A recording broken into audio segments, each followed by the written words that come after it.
کیا کبھی ہم انسانوں نے یہ سوچا ہے کہ دنیا کے جو سب سے باشعور اور احساس والے لوگ ہوتے ہیں وہ اکثر سب سے زیادہ بوجھ کیوں اٹھائے پھرتے ہیں؟ ہاں، یہ ایک بہت ہی گہرا سوال ہے۔ مطلب ہمیں تو بچپن سے یہی سکھایا جاتا ہے نا کہ علم ایک روشنی ہے۔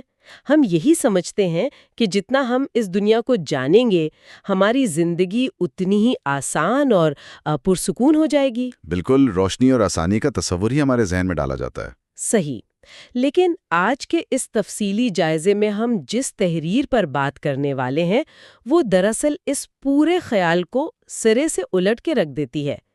آج کا ہمارا موضوع ایک بہت ہی دلچسپ ماخذ سے ہے جس کا عنوان ہے وجودیات کے ادراک کی جمالیات۔ ایک بہت ہی وزندار عنوان ہے ویسے دیکھا جائے تو۔ واقعی، اور یہ تحریر یہ دعویٰ کرتی ہے کہ سچی آگاہی دراصل کوئی تمانیت بخش روشنی نہیں ہے بلکہ ایک ایسا طوفان ہے جو انسان کا سارا جھوٹا سکون چھین لیتا ہے۔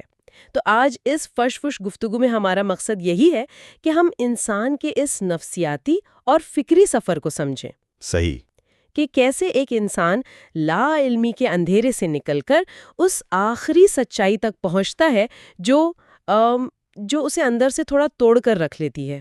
اصل میں یہ ایک ایسا موضوع ہے جو بظاہر تھوڑا فلسفیانہ ضرور لگتا ہے، لیکن دراصل یہ ہم سب کی روزمرہ کی نفسیات سے بالکل جڑا ہوا ہے۔ وہ کیسے؟ اس تحریر میں جو منطقی تسلسل پیش کیا گیا ہے نا، وہ کمال کا ہے۔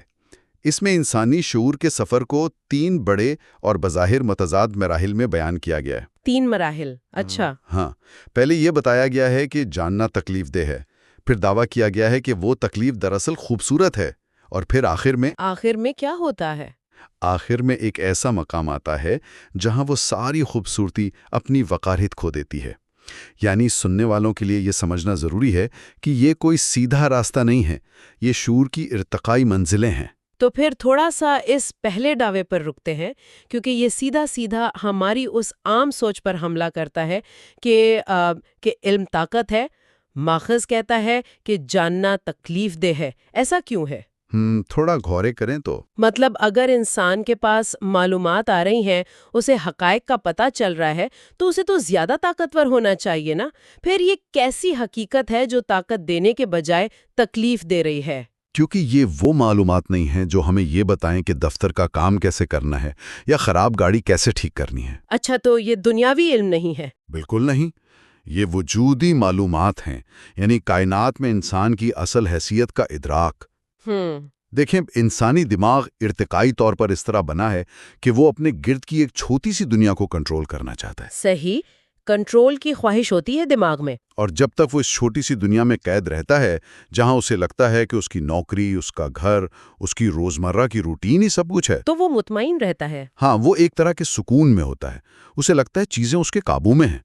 لیکن جب شعور بیدار ہوتا ہے اور انسان پوری کائنات کی لامحدود وسعت کو دیکھتا ہے، وقت کے اتنے بڑے پھیلاؤ کو دیکھتا ہے اور اس سب کے سامنے اپنی بے بسی دیکھتا ہے، بالکل، تو دماغ کا وہ جو کنٹرول کا وہم تھا نا، وہ شیشے کی طرح ٹوٹ جاتا ہے۔ ساری زندگی ایک تاریک لیکن انتہائی آرام دہ سنیما ہال میں بیٹھا صرف ایک فلم دیکھ رہا ہو۔ ہاں، زبردست مثال ہے یہ۔ اسے لگتا ہے کہ وہ اسکرین پر چلنے والی کہانی ہی پوری حقیقت ہے اور وہ اس میں بہت خوش ہے، لیکن پھر اچانک کوئی اسے باہر نکال لے۔ ہاں، کوئی اسے ہاتھ سے پکڑ کر باہر کڑکتی دھوپ میں ایک شور مچاتی ہوئی سڑک پر لا کھڑا کرے۔ اب وہ دھوپ اس کی آنکھوں کو چھلنی کر رہی ہے۔ وہ حقیقت دیکھ تو رہا ہے مگر وہ اس قدر وسیع اور بے قابو ہے کہ وہ شدید تکلیف میں آ جاتا ہے۔ صحیح کہا، وہ بے قابو ہونا ہی اصل مسئلہ ہے۔ لیکن میرا یہاں ایک سوال ہے، کیا یہ تکلیف صرف اس لیے ہے کہ کائنات بہت بڑی ہے اور ہم انسان بہت چھوٹے ہیں؟ مطلب کیا محض چھوٹا ہونا اتنی بڑی اذیت ہے؟ ہاں، نہیں، صرف چھوٹا ہونا اذیت نہیں ہے۔ اذیت یہ جان لینا ہے کہ اس بے تحاشا بڑے نظام میں انسان کس قدر بے بس ہے۔ بے بسی کا احساس۔ ہاں، یہ جو بے بسی ظاہر ہوتی ہے نا، یہ اصل تکلیف کا باعث بنتی ہے۔ جب تک انسان اس سنیما ہال میں تھا، اسے لگتا تھا کہ وہ خود اس کہانی کا ایک اہم حصہ ہے۔ صحیح۔ لیکن باہر کی اس دھوپ میں آ کر اسے پتہ چلتا ہے کہ اس کائنات کے بڑے نظام کو اس کی موجودگی یا غیر موجودگی سے ذرہ برابر بھی فرق نہیں پڑتا۔ واہ، یہ تو واقعی دل ہلا دینے والی بات ہے۔ یہ وہ ادراک ہے جو انسان سے اس کی معصومیت چھین لیتا ہے۔ اگر ہم آج کے دور کی مثال لیں تو جسے آج کل ڈوم سکرولنگ کہا جاتا ہے۔ ہاں، موبائل پر مسلسل بری خبریں پڑھنا۔ بالکل، وہ اسی تکلیف کی ایک چھوٹی سی جھلک ہے۔ ہم اپنی اسکرینز پر دنیا بھر کے حقائق، جنگیں، تباہیاں اور مسائل دیکھ رہے ہوتے ہیں، ہمیں سب معلوم ہو رہا ہوتا ہے، لیکن ہم کچھ کر نہیں سکتے۔ صحیح، ہم کچھ نہیں کر سکتے۔ یہ جاننے کا بوجھ اور اس کے ساتھ جڑی ہوئی یہ جو بے بسی ہے، یہ انسان کو اندر سے کھوکھلا کر دیتی ہے۔ وہ لا علمی کا جو پیارا سا سکون تھا، وہ ہمیشہ کے لیے ختم ہو جاتا ہے۔ خیر، یہ بات تو واقعی بہت ڈرا دینے والی ہے۔ اب اگر علم انسان کو اتنی بے بسی اور اتنی اذیتناک نفسیاتی تکلیف میں ڈھکیل دیتا ہے تو یہاں ایک بہت ہی بنیادی سوال پیدا ہوتا ہے۔ جی، کون سا سوال؟ انسان اس تکلیف سے دور کیوں نہیں بھاگتا؟ مطلب اگر مجھے پتا ہے کہ باہر کی دھوپ میری آنکھوں کو جلا دے گی اور مجھے میری بے بسی کا شدید احساس دلائے گی، تو میں تو واپس اس اندھیرے سنیما ہال میں جا کر بیٹھنے کی کوشش کروں گی نا۔ عام منطق تو یہی کہتی ہے۔ تو ہم انسان اس حقیقت کو جاننے کی، اسے کھریدنے کی ضد کیوں کرتے ہیں؟ کوئی تو ایسی چیز ہوگی جو اس تکلیف سے بھی بڑی ہے، جو انسان کو مسلسل اس طرف کھینچتی ہے۔ اور بالکل یہی وہ موڑ ہے جہاں یہ تحریر ہمیں اپنے دوسرے اور شاید سب سے گہرے نقطے کی طرف لے جاتی ہے۔ دوسرا نقطہ؟ ہاں، دیکھیں، انسان واپس اس لیے نہیں جا سکتا کیونکہ ایک بار جب آنکھ کھل جائے تو پھر جھوٹ کو سچ مان کر جینا ممکن نہیں ہو جاتا۔ صحیح بات ہے، ایک دفعہ دیکھ لیا تو اندیکھا نہیں کر سکتے۔ لیکن اس سے بھی بڑی بات یہ ہے کہ ہمارا یہ دماغ محض سکون کے لیے نہیں بنا، یہ معنی کی تلاش کے لیے بھی بنا ہے۔ معنی کے تلاش یعنی میننگ ڈھونڈنا؟ بالکل، جب انسان اس تکلیف کو محسوس کرتا ہے تو اس سے بھاگنے کے بجائے جب وہ اس کا سامنا کرتا ہے تو ایک عجیب سا نفسیاتی عمل شروع ہو جاتا ہے۔ تحریر اسے خوبصورت تکلیف کا نام دیتی ہے۔ خوبصورت تکلیف؟ یہ تھوڑا متضاد نہیں لگ رہا؟ بظاہر لگتا ہے، مگر جب عام خوشیاں چھوٹی اور بے معنی لگنے لگتی ہیں تو انسان اس گہری اداسی اور بے بسی کو سنبھالنے کے لیے اس کے اندر معنی ڈھونڈنے لگتا ہے۔ اچھا۔ اور اسی بے چینی، اسی وجودی دکھ کے بطن سے دراصل فن، ادب، شاعری اور عظیم خیالات جنم لیتے ہیں۔ رکیے، یہاں مجھے شدید اختلاف ہے۔ جی بتائیں۔ یہ جو ایک تصور بن گیا نا کہ عظیم فن کے لیے انسان کا اندر سے ٹوٹنا یا شدید تکلیف میں ہونا لازمی ہے، کیا واقعی ایسا ہے؟ دیکھیں، اگر ہم تاریخ پر غور کریں تو نہیں، مطلب کیا میں یہ مان لوں کہ کوئی شخص جو اپنی زندگی میں مکمل طور پر مطمئن ہے، جو بالکل خوش ہے، جسے کوئی وجودی بحران نہیں آیا، تو کیا وہ کوئی شاہکار تخلیق نہیں کر سکتا؟ یہ ایک بہت اہم تنقیدی سوال ہے۔ کیونکہ میرا سوچنا یہ ہے کہ کیا خالص خوشی اس قدر گہرائی پیدا نہیں کر سکتی جتنی یہ نام نہاد خوبصورت تکلیف کرتی ہے؟ خوشی یقیناً ایک بہت مثبت جذبہ ہے اور اس سے بھی بہت سی اچھی تخلیقات جنم لیتی ہیں، لیکن خوشی کی نفسیات کو سمجھنا ضروری ہے۔ خوشی کی نفسیات؟ ہاں، عام حالات کی جو خوشی ہوتی ہے وہ انسان کو اسی لمحے میں قید کر دیتی ہے۔ جب ہم خوش ہوتے ہیں تو ہم بس اس خوشی کو جیتے ہیں۔ ہم اسے آگے بڑھ کر یہ نئے سوال نہیں اٹھاتے کہ کائنات کیا ہے یا موت کیا ہے۔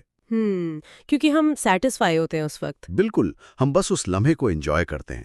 لیکن جب انسان اس کائناتی بے بسی کا اور اپنے فنا ہو جانے کا ادراک کرتا ہے تو وہ ایک ایسی شدت ہوتی ہے جو روح کو ان تہوں تک لے جاتی ہے جہاں عام حالات میں رسائی ممکن ہی نہیں۔ لیکن اس کی کوئی ٹھوس وجہ، یہ گہرائی صرف درد سے ہی کیوں جڑی ہے؟ صحیح۔ خود کو اس پاگل پن سے بچانے کے لیے دماغ ان بکھری ہوئی، بے معنی اور تلخ حقیقتوں کو ایک ترتیب دینے کی کوشش کرتا ہے، یعنی ایک فریم ورک بناتا ہے۔ ہاں، وہ اس درد کو کسی کینوس پر، کسی دھن میں یا لفظوں میں قید کر کے اسے ایک شکل دینا چاہتا ہے تاکہ وہ اسے برداشت کر سکے۔ اس پر مجھے ایک مثال یاد آ رہی ہے، جیسے سیپ کے اندر جب کوئی ریت کا ذرہ چلا جاتا ہے اور وہ اسے مسلسل تکلیف دیتا ہے تو سیپ اس تکلیف سے بچنے کے لیے اس کے گرد ایک کھول چڑھاتا رہتا ہے، اور وہی خول بعد میں موتی بن جاتا ہے۔ بہترین مثال۔ ہاں، تو یہ تکلیف محض درد نہیں لیتی، یہ بیداری بن جاتی ہے۔ یہ انسان کو شدت سے احساس دلاتی ہے کہ وہ واقعی زندہ ہے۔ بالکل، اور اسی لیے تاریخ کے جو سب سے بڑے شاہکار ہیں ان میں آپ دیکھیں گے کہ خالق کی وہ بے چینی، وہ تکلیف لازماً چھلکتی ہوئی نظر آتی ہے۔ خیر، یہ موتی والی مثال واقعی اس بات کو واضح کر رہی ہے کہ درد سے فرار ممکن نہیں، اس لیے اسے خوبصورتی میں ڈھالنا ایک مجبوری بھی ہے اور ایک ارتقا بھی۔ صحیح بات ہے۔ لیکن اس تحریر کا سفر یہاں رکتا تو نہیں ہے نا، اس نے تو انسان کے پورے زاویے کو ہی الٹنا ہے۔ ماخذ کا جو تیسرا حصہ ہے وہ بظاہر اس خوبصورت تکلیف کی بات کو بھی رد کر دیتا ہے۔ ہاں، وہ اگلا مقام ہے۔ وہاں آ کر کہا گیا ہے کہ خوبصورتی کچھ بھی نہیں ہے۔ اب یہ تو سراسر تضاد لگتا ہے مجھے۔ ابھی ہم کہہ رہے تھے کہ انسان اسی تکلیف سے خوبصورت فن تخلیق کرتا ہے، اور اب یہ دعویٰ کہ خوبصورتی کی کوئی وقار ہی نہیں۔ یہ تضاد نہیں ہے، بلکہ یہ ادراک کی ایک اور بلندی ہے۔ وہ کیسے؟ جب ہم یہ کہتے ہیں کہ خوبصورتی کچھ نہیں ہے، تو اس کا مطلب وہ روایتی، سطحی اور ظاہری خوبصورتی ہے جس کے پیچھے عام دنیا بھاگتی رہتی ہے۔ اچھا، یعنی سپرفیشل بیوٹی کی بات ہو رہی ہے۔ بالکل۔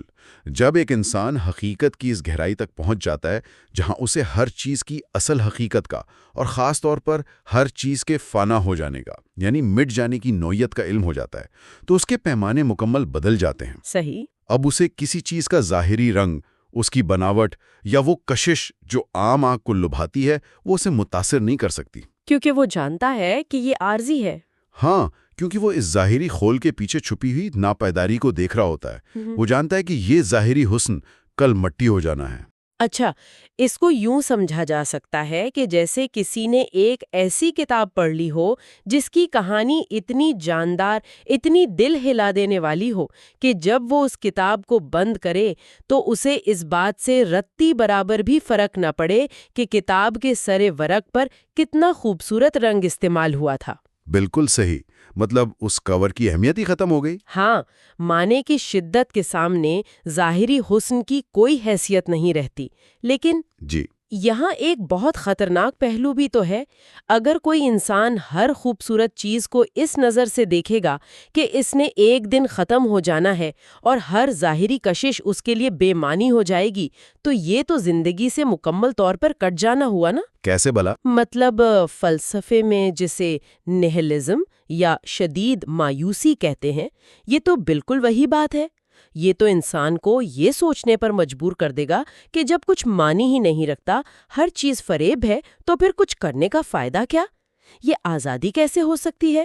یہ تو سراسر مایوسی ہے۔ اصل میں یہ ایک بہت عام لیکن بڑی غلط فہمی ہے جو اس مقام کے بارے میں پائی جاتی ہے۔ غلط فہمی ہے؟ ہاں، بظاہر یہ مایوسی کا ہی راستہ لگتا ہے، لیکن تحریر کے لفظوں پر غور کریں۔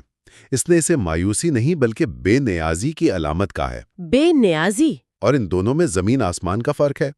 نہلزم یا مایوسی میں انسان ہار مان لیتا ہے۔ وہ کہتا ہے چونکہ کچھ بھی باقی نہیں رہنا، اس لیے کسی بھی چیز کا کوئی مطلب نہیں، لہٰذا میں کچھ نہیں کروں گا۔ ہاں، وہ زندگی سے بیزار ہو جاتا ہے۔ لیکن بے نیازی بالکل مختلف نفسیاتی حالت ہے۔ تو پھر بے نیازی کا اصل مطلب کیا ہے یہاں؟ وہ کیسے مایوسی سے مختلف ہوئی؟ بے نیازی کا مطلب ہے آزادی۔ وہ انسان ظواہر کی قید سے نکل کر خالص معنی کی تلاش میں گم ہو گیا ہے۔ وہ دنیا کی ان چیزوں پر اپنی توانائیاں اور جذبات ضائع نہیں کر رہا جو ساتھی ہیں۔ اچھا، ایک پریکٹیکل اگزامپل بناتے ہیں اس کی۔ مثال کے طور پر وہ ایک چائے کا کپ اس لیے نہیں پیتا کہ وہ کسی بہت مہنگے برانڈ کا ہے یا اس کی تصویر کھینچ کر لوگوں کو دکھانی ہے، سوشل میڈیا پہ لگانی ہے۔ ہاں بالکل، وہ اسے صرف اس لیے پیتا ہے کہ وہ اس لمحے میں اس چائے کی حرارت کو محسوس کر سکے۔ وہ ظاہری حسن کا انکار نہیں کر رہا، بلکہ وہ ان چھوٹی الجھنوں سے اوپر اٹھ چکا ہے جن میں عام لوگ پھنسے رہتے ہیں۔ صحیح، یعنی وہ دکھاوے سے آزاد ہو گیا۔ ہاں، وہ ایک حتمی سچائی کا اقرار کر رہا ہے جہاں دکھاوے کی کوئی گنجائش نہیں رہتی۔ یہ واقعی ایک بہت اہم فرق واضح ہوا ہے۔ یعنی وہ چیزوں کی قدر ان کے ظاہری خول کی وجہ سے نہیں، بلکہ ان کے اندر موجود اصل معنی کی وجہ سے کرتا ہے۔ صحیح کہا آپ نے۔ لیکن اس تصور سے ایک اور بہت ہی عملی سوال پیدا ہوتا ہے، جس کا ذکر تحریر کے بالکل آخری حصے میں بھی آتا ہے۔ جی، وہ انسان جو اس قدر بے نیاز ہو چکا ہے، جس کے لیے دنیا کے یہ پیمانے بے معنی ہو چکے ہیں، وہ پھر اس دنیا میں جیتا کیسے ہے؟ کیا وہ کسی جنگل میں جا کر بیٹھ جاتا ہے؟ نہیں، جنگل میں نہیں جاتا۔ کیونکہ یہ تحریر اس سطح کے لیے ایک بہت طاقتور لفظ استعمال کرتی ہے، اور وہ ہے فکری بغاوت۔ بالکل، اور یہ سمجھنا بہت ضروری ہے کہ یہ کوئی ایسی بغاوت نہیں ہے جس میں انسان سڑکوں پر نکل کر نعرے لگائیں یا دنیا سے کٹ کر کسی غار میں جا کر بیٹھ جائے۔ تو پھر یہ کیسی بغاوت ہے؟ یہ ایک مکمل طور پر داخلی، خاموش اور فکری بغاوت ہے۔ وہ شخص اسی معاشرے میں رہتا ہے، عام لوگوں کی طرح دکان پر جاتا ہے، اپنے بل بھرتا ہے، اپنے خاندان کے ساتھ وقت گزارتا ہے، لیکن اندر سے وہ الگ ہے۔ ہاں، اس کا اندرونی رخ مکمل طور پر بدل چکا ہوتا ہے۔ معاشرے کے جو عام اصول ہیں نا کہ بڑی گاڑی ہونی چاہیے، دکھاوا ہونا چاہیے، ایک بڑا سٹیٹس ہونا چاہیے، ہاں، یہ سب سوشل پریشرز، یہ سب اصول اس کے لیے ایک بچکانہ کھیل بن کر رہ جاتے ہیں۔ وہ انہیں سیریسلی نہیں لیتا۔ تحریر کے بالکل آخر میں ایک سوال پوچھا گیا ہے جو بہت غور طلب ہے۔